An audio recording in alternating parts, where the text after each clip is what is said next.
for me, it was a brother named DMoney. It still is a brother named DMoney. Still, that he runs with Elements of Hip Hop.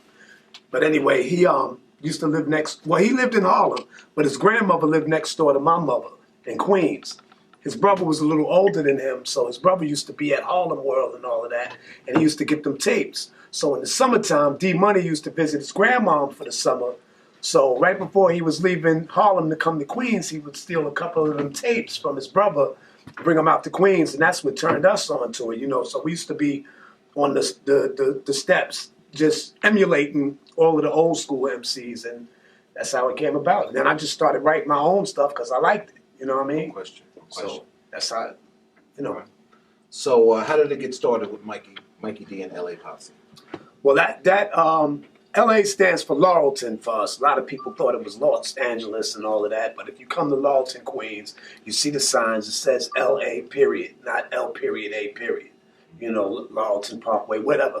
But the same day that I actually started doing it, writing my own stuff, Johnny Quest's brother, Buddy, God rest his soul, gave him equipment for Christmas. This was like 78, 79. He gave him equipment for Christmas.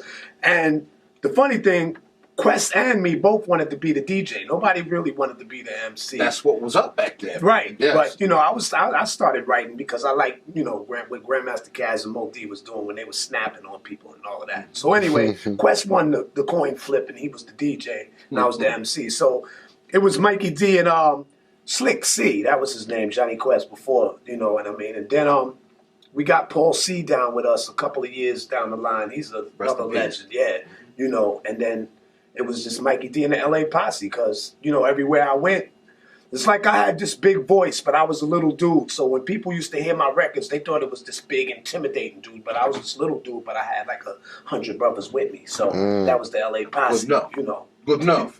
So that's how that got started. He was the Buckshot before Buckshot. Yeah, way before. Word up. Now, I understand you also did some work with MainSource and also LL.Cool.J. You want to speak about well, with LL.Cool.J, I used to go to Springfield High School. Todd, J. Ski, he went to Jackson High School. Wait, say that again?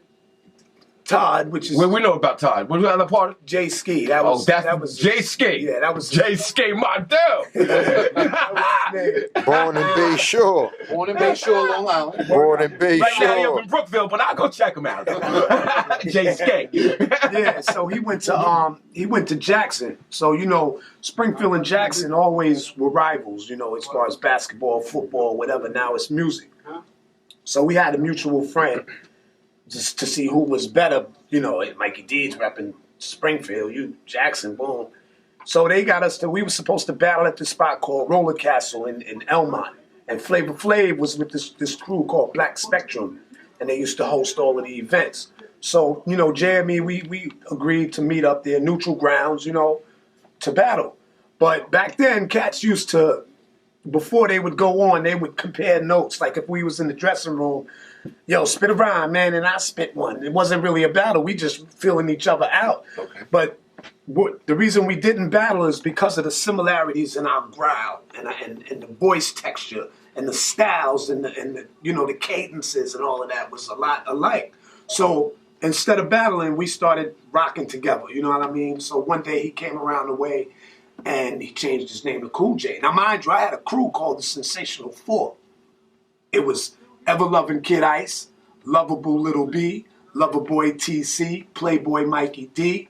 And Cool J, he came around, his name was Cool J. It was just Cool J. I was like, yo, you should have one of them nicknames in the front of your name, man. You know, you're always talking about the ladies loving you and all of this.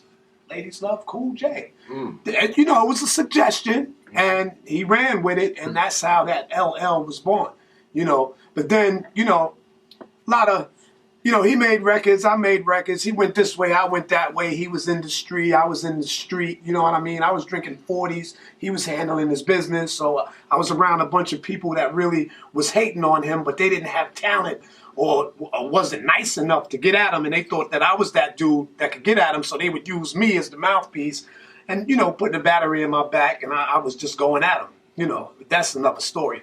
And with MainSource, my man Jeff Red is the one that hooked me up with MainSource. Word up. He, I used to hang up at Hush Productions with Bo Huggins and Billy Huggins and Melba Moore's ex-husband and all of them. And Jeff Red was telling me that there was a group that needed a rapper, and he gave me an address. He said, go there and just audition. You know what I mean? So he didn't tell me what the name of the group or none of that. And anyway, when we went to the address, knocked on the door, K Cut answered the door, and I already know who this is. It's MainSource brothers. It was like, all right, I'll do a little something. And the funny thing is, they already knew who I was, because Large Professor, when he was younger, and we was in the studio in 1212 recording our LA Posse songs with Paul C. Large Professor was the little dude with glasses hiding behind the speaker, analyzing what we was doing. You know what I mean? So it's crazy. It's, you know, things, what goes around comes around. Absolutely. It's crazy. Now, we heard about your past. Bring us up to speed with the elements of hip hop. How did you form this group? With the and what are the members' names in the group? Elements of Hip Hop started with basically last year, November the 25th, on my birthday.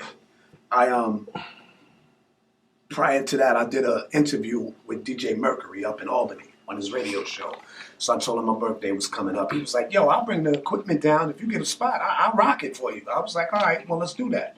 So I got this warehouse right around the corner from my mom's crib. You know, everybody in Laurelton knows that spot. So and Ralph McDaniels came through, Merc brought the equipment out. And him and DJ Johnny Quest was going back and forth, just going nuts with it. And it was like bringing light back to the DJ.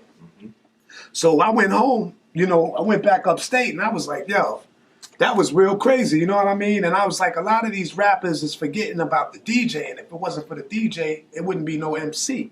You know what I mean? So I was asking Merc, I said, yo, we should be a crew together, man. Me, you, and Johnny Quest. He was with it immediately. So then I was thinking about, a name of the group. So I came up with Elements of Hip Hop because the MC and the DJ are two elements of hip hop. You know what I mean? And I wanted to bring light back on the DJs. So Johnny Quest, he was going through a lot of things with his family, personal issues and all of that. But at the same time, I didn't have time to wait for him to clear all of that up. So he said, yo, you got to give me some time and I'll get back to you. So I was like, all right, whatever, you know. So me and Merc moved on. Merc knew Rasheen. So he called Rasheen up. Rasheen came from PA, came to the radio station. We met. What he was doing out there, he did for me. I went crazy. I was like, he's in automatically. You know what I mean? And it's been like that ever since. And then we even expanded it a little bit because we also put K Cut down with us from MainSource. You know what I mean? And the doors are still open for Johnny Quest because once Johnny Quest gets down, that's like the final link because then it's like a whole biography of my history. You got the LA Posse, you got MainSource, and then the Elements of Hip Hop. You know what I mean? So that's how I was born.